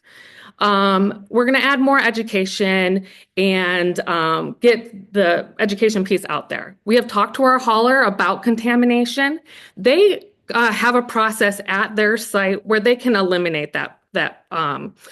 the plastics and the other types of contamination. So they're not concerned. However, we want people to compost right. So don't put plastic in the composting site, only those compostable materials. I also sit on the Oakland County Materials Management Planning Committee. We had a solid waste committee and for a long time, and that plan was really thinking about landfilling and finding more landfills, and that's how we were going to maintain our waste. Now the committee is charged through the state to come up with a new plan, and we're looking at the circular economy, we're looking at composting, and so the goal is in Royal Oak, with talking to, well, and I should also say, our soccer contract in the community is going to be up in 2027. So our goal is to eventually get to curbside composting. That is the goal for Royal Oak. And not having some drop-off locations for people that live in apartments and condos, but curbside. That is a huge leap from what we're doing right now to where we want to go. And there's going to be a lot of education that needs to happen, and there's going to be a lot of missteps, and it's going to be a transition, but that's the goal. That's where we're headed to. Okay. So I just want to say, like, yes, it's not quite right, but we're headed in the right direction. Okay. The other thing I wanted to talk about is at our last meeting, we talked about has any funding went away with all these executive orders and all the things. And we did receive a letter from the Department of Energy to stop on one of our grants. So we received funding for a community resiliency hub. And this hub was going to help us during crisis and when our residents were in need. And we were going to put solar on the Salter Center and have a really great place for our residents. And the Department of Energy told us that we needed to stop that project because of the DEI, community benefits, planning, and Justice 40 reasons. So that's really frustrating to me because we're here to make sure that we can be resilient during crisis, and our federal government doesn't want us to have those tools to do that. So anyway, that's kind of soapbox. But and then today, the Rain Smart program applications are open.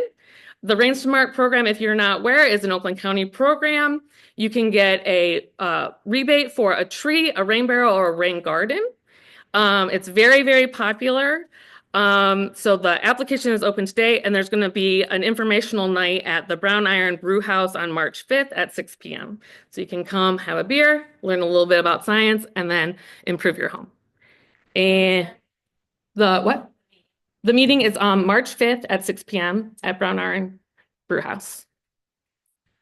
And I think that is it for me. So any questions? All right. Thank you. Any more elected officials that want to speak? Any more elected officials? Come on up.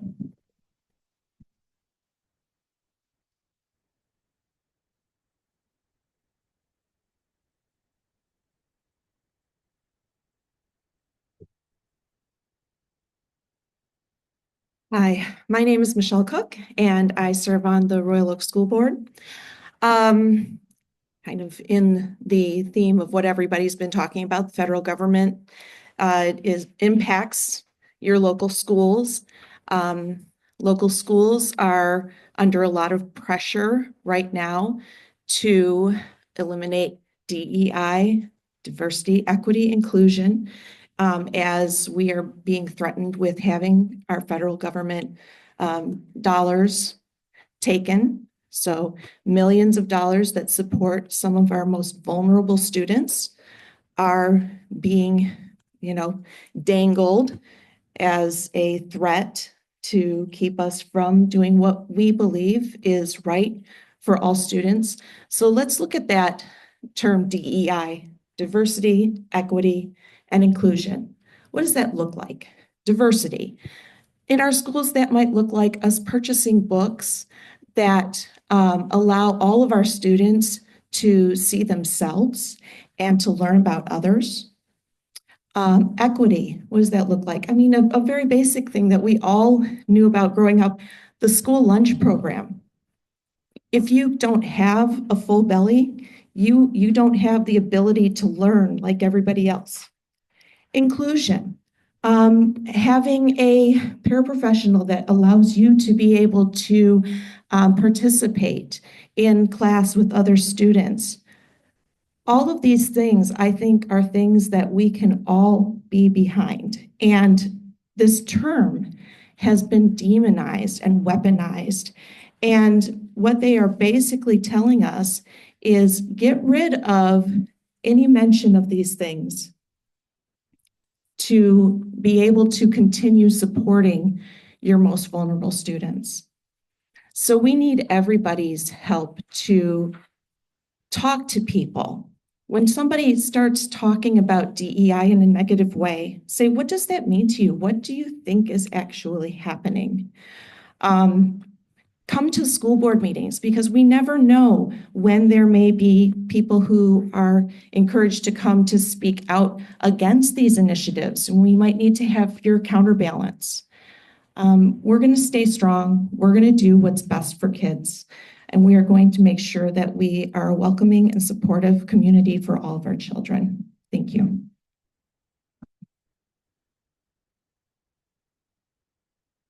Thank you, Sam. Any more elected officials? Come on up.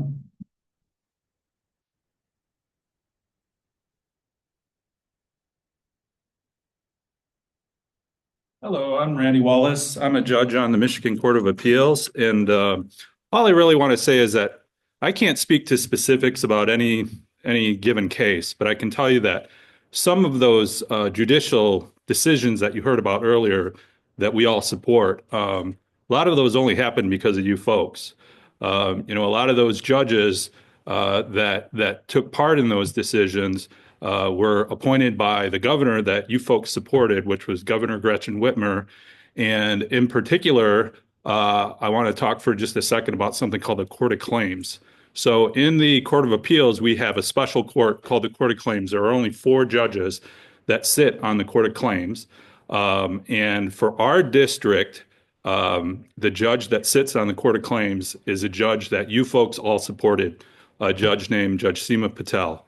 And she represents this district. She sits on the Court of Claims. So when somebody brings a claim against the state of Michigan, it could be any laundry list of issues, including, in some cases, constitutional issues. Just know that there's about a 1 in 4 chance that that case is going to be decided by somebody that the people in this room helped put in that seat. And so what I'm trying to say is there's a lot of doom and gloom in this room today, but keep that in mind. Also keep one other thing in mind. Our Michigan Supreme Court, and these are all state level courts that I'm talking about, not federal, but our Michigan Supreme Court right now always has 7 justices on the court. Right now, 5 out of those 7 justices are affiliated with the Democratic Party. And so right now you are getting probably the fairest decisions coming out of that court that we've had in our lifetime. And I think it's probably going to continue. And let me tell you why. The 6th member of the court is the Chief Justice. She is actually affiliated with the Republican Party, but she really has been voting kind of independently and just voting mostly when the Democrats have been voting in support of justice and equality. She's been voting with them. Well, she just recently announced that she's not running, or I'm sorry, that she's stepping down. And so our Governor Whitmer, is going to be able to appoint her replacement, which means starting very soon, we're going to have 6 out of 7 of the justices on the Michigan Supreme Court are going to be affiliated with the Democratic Party. So, and just know that applause you just gave was really applause for yourselves, because if it wasn't for the folks in this room and like-minded people out there, that never would have happened. So I just want to thank all you folks just for all of your efforts.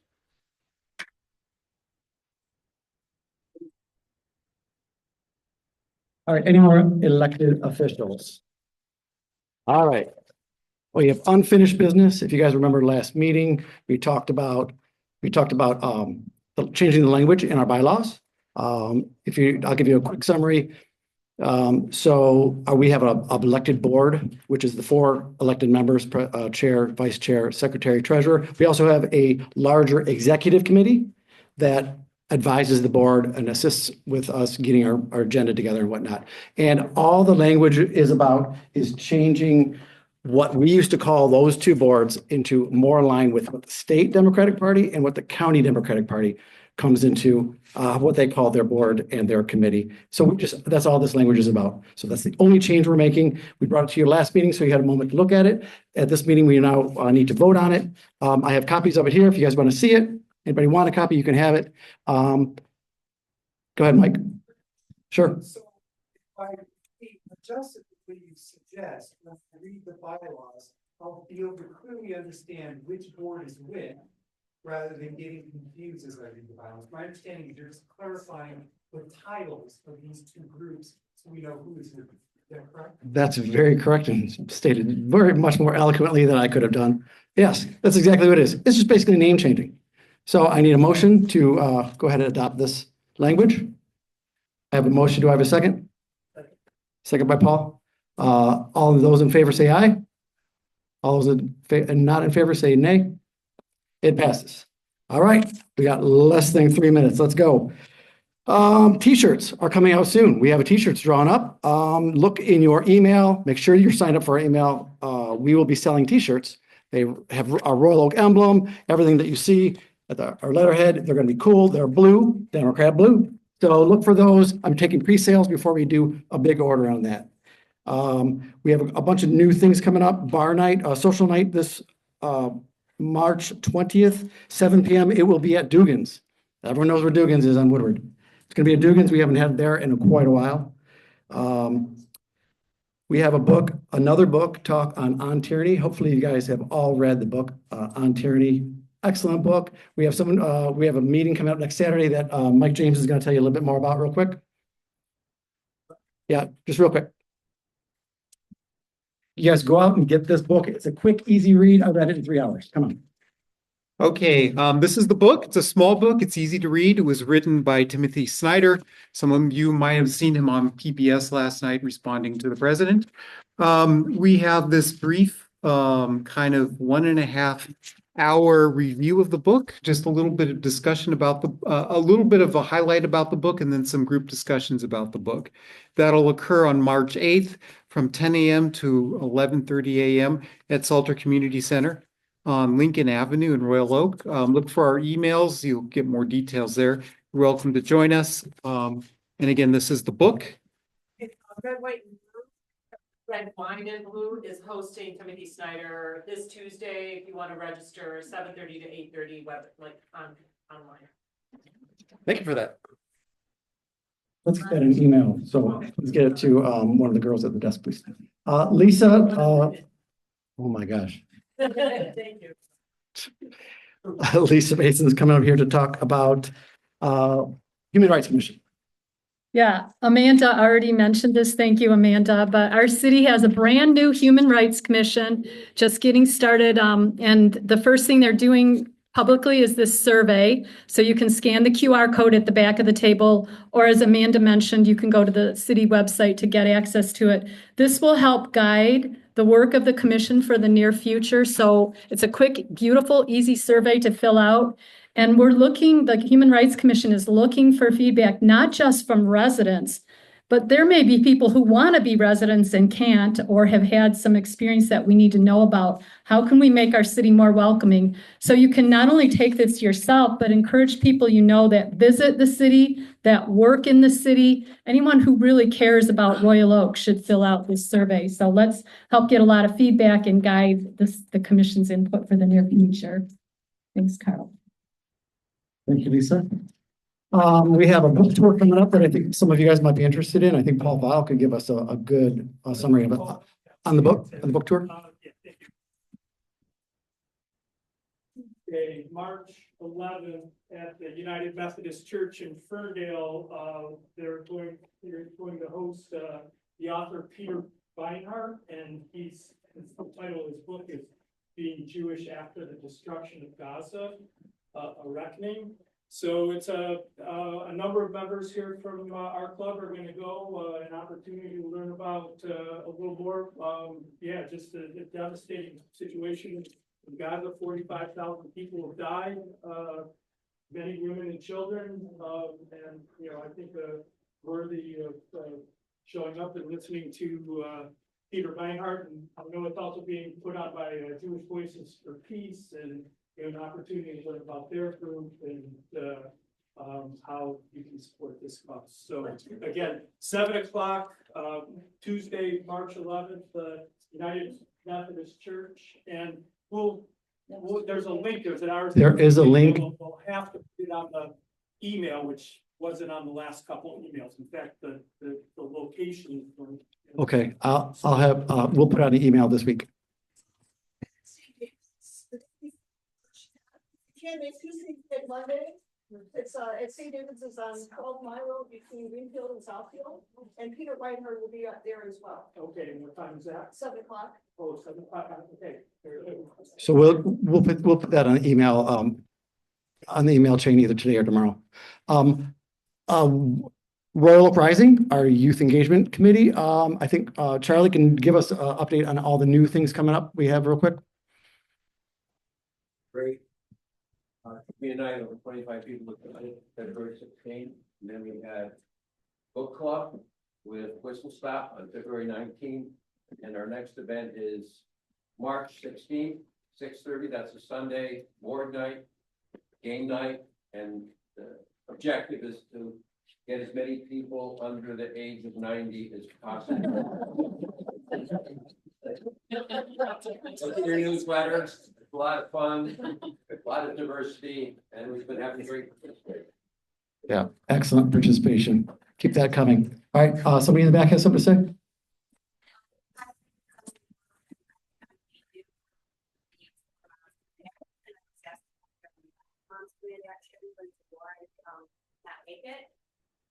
I'm also a recruitment lead with Lindsay, so we are in the season now where we are hoping to support people who want to run for office. We have an entire program called Demand a Seat. I have some flyers, my printer kind of took a dump, but I can give you the flyer.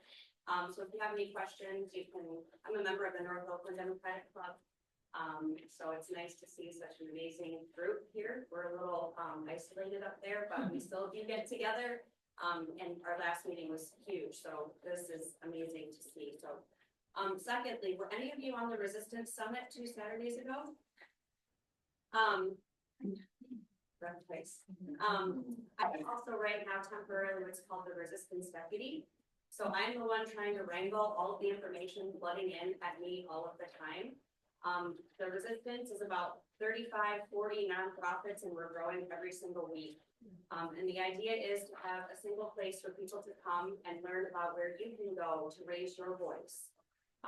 So right now we do have a private Facebook group, which I know that we know who owns Facebook, so we're very careful in what we post, but it seems to be the only platform right now that people are most familiar with. So if you know somebody who is already in that private Facebook group, you can't even search it. I made it so it's able to be hidden. If you know somebody that's already in there, have them invite you to the group, or you can friend me, and I'm Emily C. Bush, and I'm Bush like the beer. And I just changed my profile picture to President Zelensky, so Yes.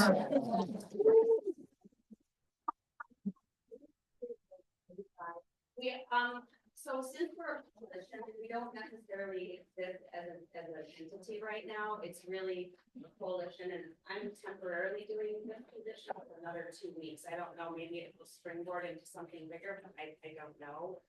But for now, I guess I could create a profile on Blue Sky. That's a good idea. I'm also setting up a link tree, and that was new to me.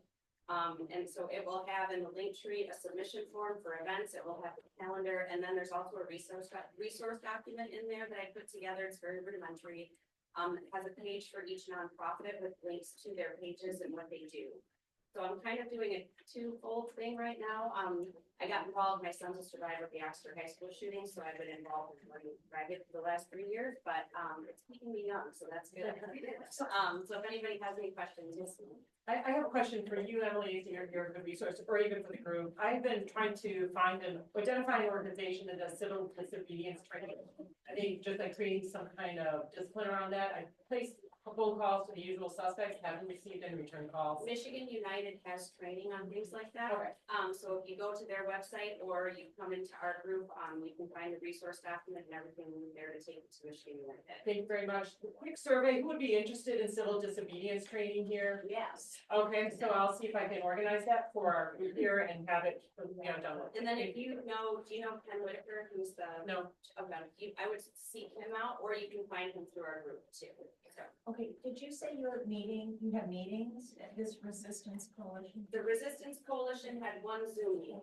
And then from that sprung this groundswell of everybody wanting to get involved. So 1,500 people on that call. we actually had 2,300. Wow. Yes. Oh, Yeah. so it's still on, it would be on Zoom at the. So I don't know that we're going to we have leadership meetings. We just had one yesterday. And so a lot of the executive directors of the nonprofits were on there.